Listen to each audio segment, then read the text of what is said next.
Dalam mengambil keputusan, terkadang kita membutuhkan waktu untuk berbicara dengan diri sendiri. Berbicara dengan diri sendiri atau sering disebut dengan berbicara dalam hati merupakan bentuk dari komunikasi intrapersonal. Dan komunikasi intrapersonal sendiri merupakan topik yang akan kami bahas dalam video ini. Perkenalkan, saya Aulia Aisyah Nadira bersama dengan teman-teman saya dari kelompok 1 yaitu Agio Mavino, Anissa Resa Safitri, Elmenia Zulianti, Sakinatun Hasanah, dan sama Syakira akan membahas lebih lanjut mengenai komunikasi intrapersonal. Adapun topik bahasan yang akan kami bahas di video ini adalah pertama mengenai definisi komunikasi intrapersonal, variabel intrapersonal, elemen komunikasi intrapersonal, proses komunikasi intrapersonal, tahapan komunikasi intrapersonal, dan terakhir mengenai beberapa contoh dari komunikasi intrapersonal dalam kehidupan sehari-hari. Baiklah, langsung saja untuk penjelasan lebih lanjutnya akan dijelaskan oleh teman-teman saya dalam cuplikan video berikut ini. Selamat menyaksikan. Hai, kalian tahu nggak sih salah satu konteks komunikasi yang dianggap sebagai dasar dari semua bentuk komunikasi adalah komunikasi intrapersonal? Kok bisa ya komunikasi intrapersonal itu sebagai dasar dari semua bentuk komunikasi? Nah, sebelum jauh lagi kita membahas komunikasi intrapersonal ini, lebih baiknya kita tahu dulu nih apa arti dari komunikasi intrapersonal itu sendiri.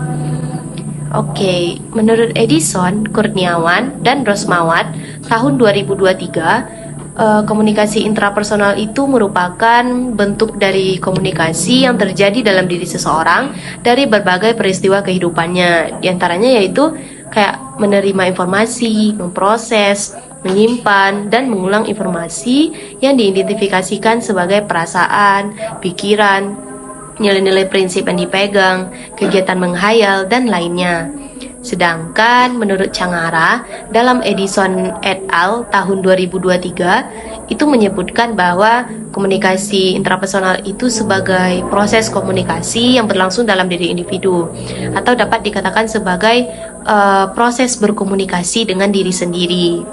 Dan yang terakhir, menurut Kustiawarni, Fadilah, Sinaga, Hatarazan, Hermawan, Juanda, Suryat, dan Fahmi tahun 2022, komunikasi intrapersonal ini merupakan komunikasi yang terjadi dalam diri seseorang atau berlangsung secara individu.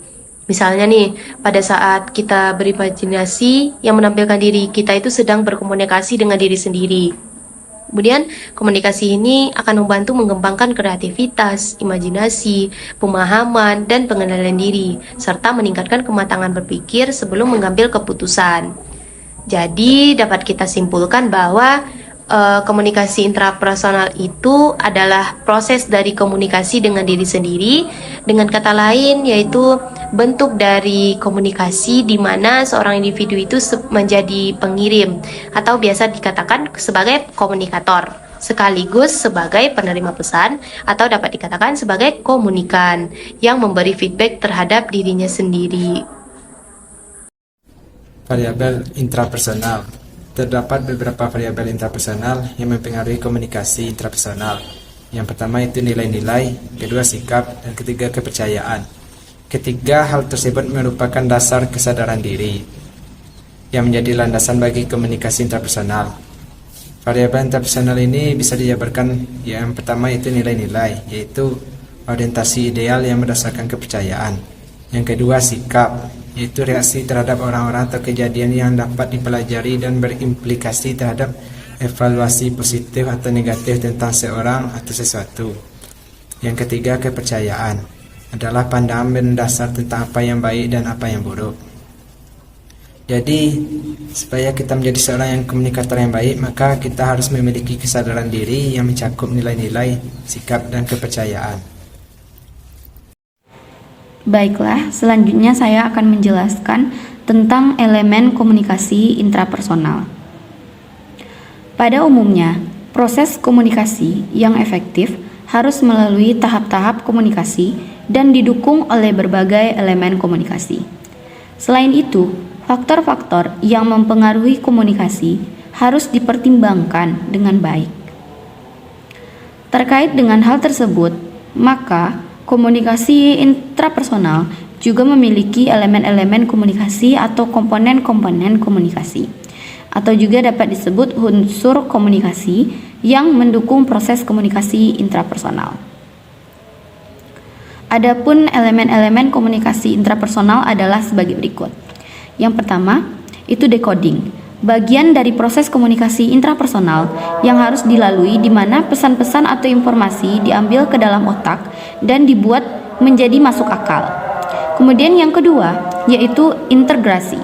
Bagian dari proses komunikasi intrapersonal di mana berbagai bagian kecil informasi ditempatkan bersama.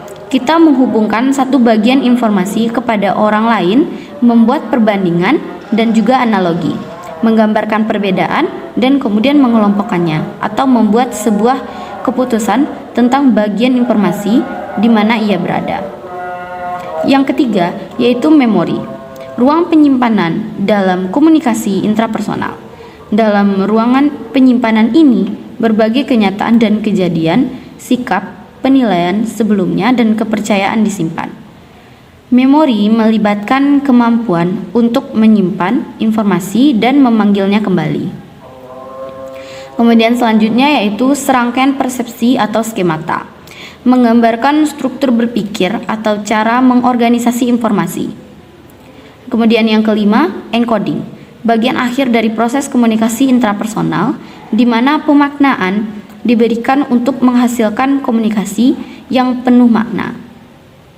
Kemudian yang keenam, umpan balik atau feedback.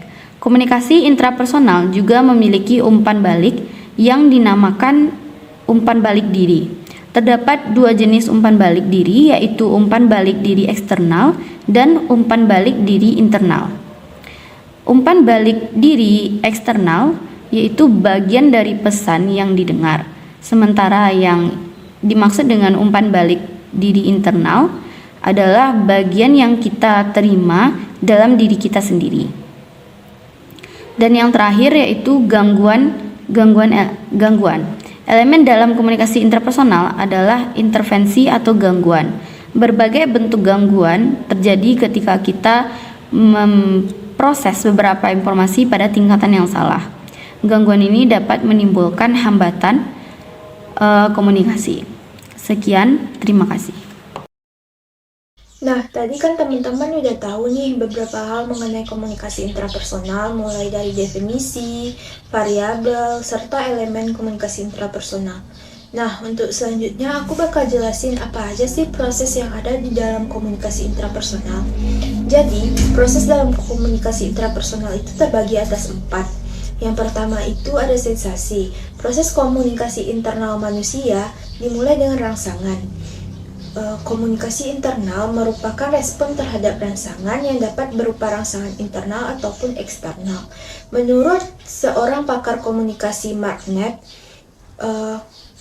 komunikasi internal dipengaruhi oleh 2 faktor. Nah, yang pertama itu rangsangan internal yang meliputi motivasi pribadi, sikap, dan keyakinan. Nah, yang selanjutnya itu ada rangsangan eksternal berupa peristiwa, objek, dan orang-orang di luar individu. Dari kesan yang ditimbulkan terhadap dirinya dan lingkungan pada saat tertentu, orang membentuk sebuah observasi, perasaan, dan interpretasi makna. Organ sensorik kemudian mengambil rangsangan ini dan mengirimkannya ke otak. Maka proses ini disebut sebagai proses penerimaan. Nah, tahapan selanjutnya itu ada persepsi. Organ kemudian menerima rangsangan dan mengirimnya ke sistem saraf pusat melalui sistem saraf tepi. Ketika kita menerima semua rangsangan yang dikirimkan kepada kita, kita hanya memperhatikan beberapa rangsangan. Ini karena kita menggunakan persepsi selektif. Hanya rangsangan yang tinggi yang diterima oleh otak, sedangkan rangsangan rendah itu ditolak. Nah, selanjutnya ada tahapan memori. Langkah selanjutnya adalah rangsangan terjadi pada tingkatan yaitu kognitif, emosional, dan psikologis. Proses kognitif berkaitan dengan pikiran itu sendiri, yang melibatkan penyimpanan, pengambilan, pengkategorian, dan penyesuaian informasi. Selanjutnya ego, semua perasaan dan sikap, keyakinan, serta opini berinteraksi untuk menentukan respon emosional terhadap berbagai rangsangan. Sedangkan proses fisiologis terjadi pada tingkat fisiologis yang berhubungan dengan jiwa itu sendiri. Jenis respon ini mengarah pada perilaku fisik seperti aktivitas otak, tekanan darah, dan lain-lain. Nah, yang terakhir itu ada tahapan transmisi. Pada titik ini, pengirim dan penerima adalah orang yang sama. Konduksi terjadi melalui berbagai impuls saraf. Nah, mungkin itu tadi 4 tahapan dalam proses komunikasi intrapersonal. Hanya itu yang dapat saya sampaikan. Untuk penjelasan selanjutnya akan dilanjutkan oleh teman saya.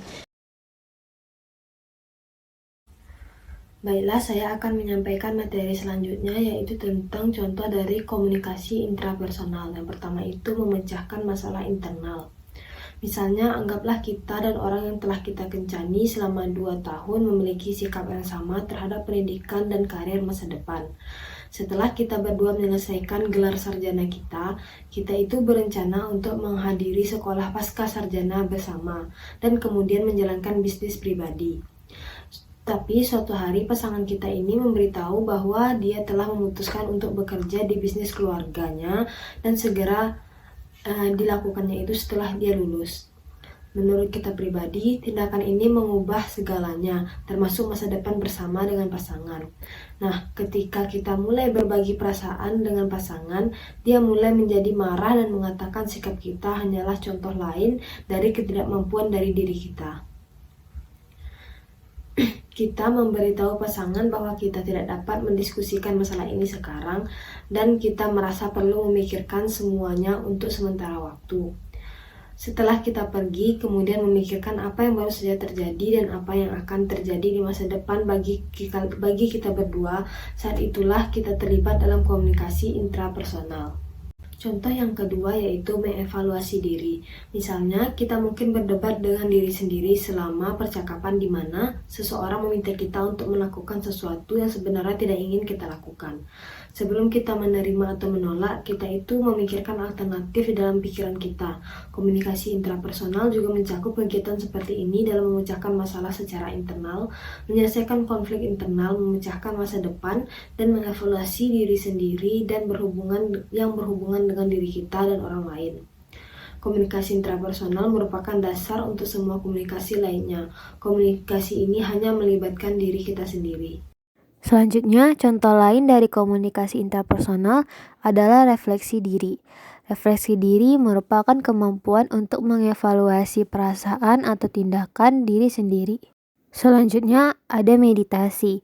Meditasi merupakan latihan untuk memusatkan dan menjernihkan pikiran.